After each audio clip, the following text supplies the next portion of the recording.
This is Musings and Counsel from London Baker Law with Debbie London Baker. What happens if a person does not plan for the possibility of becoming incapacitated?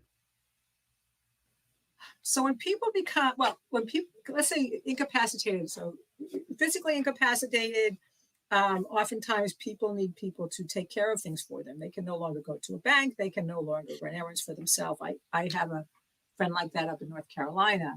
You need a power of attorney for that so people can go to your bank and anybody can make a deposit, but can write a check or make a withdrawal or whatever. You need a power of attorney. Incapacitated, you need to have somebody who's going to make healthcare decisions for you. And I was speaking to a friend last week, because generally speaking, if you have a spouse, your spouse can speak for you in terms of healthcare decisions. If you have a partner, significant other, whatever you want to call it, you're single, unless you designate somebody, they can't talk to a doctor, they can't make a healthcare decision for you. They're not allowed by law. Well, you don't want to be in that situation. I mean, I have all my healthcare surrogates, if people are willing, go into effect immediately, because as long as you have mental capacity, if somebody comes along and says, well, we're going to do this for Steve, and you go, excuse me, hello, I don't have a right. But if you're in a situation where a decision needs to be made and you're in a coma or that, medically induced or whatever, somebody needs to make a decision. Last thing you want is them looking around for who they can legally appoint. So that's physical capacity. Mental capacity is a whole other thing. So with a power of attorney, durable power of attorney, and this is probably true in all states, but in Florida, the power of attorney stays in effect if you become incapacitated, with a couple of exceptions.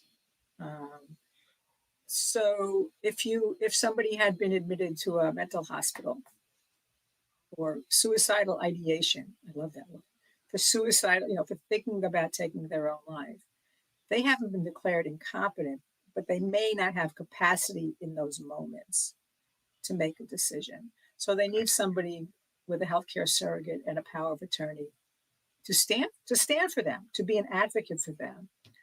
I'm thinking about Terry Shively now. And Terry Shivo, who's always the perfect example, perfect example. But people who don't have it, in the Terry Shivo situation, where she was in what they call a persistent vegetative state, at least according to her husband, that in my opinion, I don't know, but my opinion is, had he had a document, had she signed a document to the effect that she did not want to live like that, her family probably could have sued anyway. Probably could have sued. However, I doubt that it would have gone for, because he had the document. And, nobody knows the situation except him and the parents. But that couldn't have been easy for him. I mean, 30 years old, whatever it was that caused the situation, couldn't be easy. And then he's got this. He's a young man. He's got a young wife who's in this horrible situation where there doesn't seem to be an end. None of those decisions are easy. For people who are readers, a wonderful book is Medicine in the 11th Hour. I don't have it here. Written by a woman who's a physician, and she went into palliative care. It was the only specialty in the world of Western medicine, so to speak, that she could find where she felt she could really be of service, because she kept having one person after another show up in an emergency room. End-stage cancer, stroke, whatever, no directives for their family, and the family arguing about, no, we should keep mom alive. No, we should let her go. No, we should do surgery. No, we shouldn't do surgery. No directives. And she went into palliative care because it's all about end of life, honoring people's choices, and her being in a position to help families come to understand that they needed to think of what their parent wanted and do everything they could to honor that. This is what I tell people. You appoint people who will honor your wishes. They don't have to agree with them. That makes sense. So it's a really great area to practice, because people think, and then they can come to a choice, which they could change, but they get a place to start. And any plan is better than no plan because the state, whatever state, commonwealth you live in, has a plan for you, which is called intestacy. And that just means that people you never wanted. Oh, thank you for posting that title. That people who have never wanted something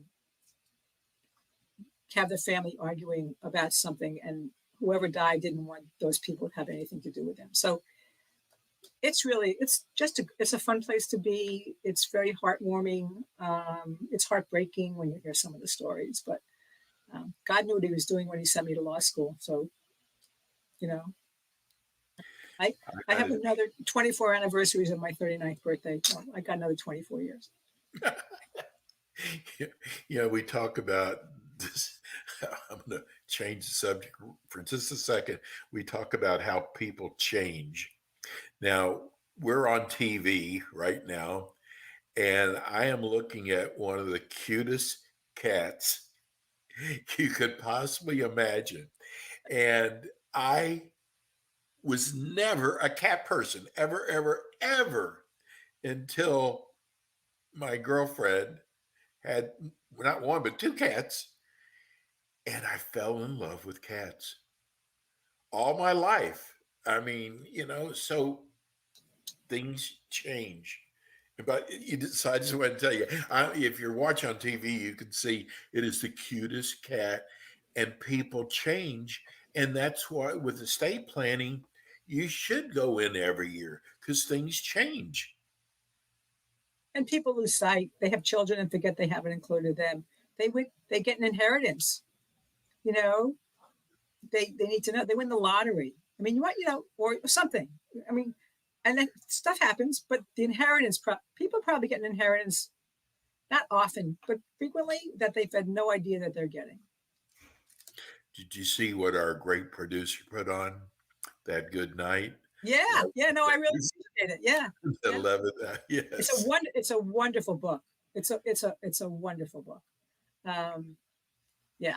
So, and it's her story. And she learned that she didn't have any idea what her parents wanted to do when they died. This has been Musings and Counsel from London Baker Law. Learn more at londonbakerlaw.com. Thanks for listening.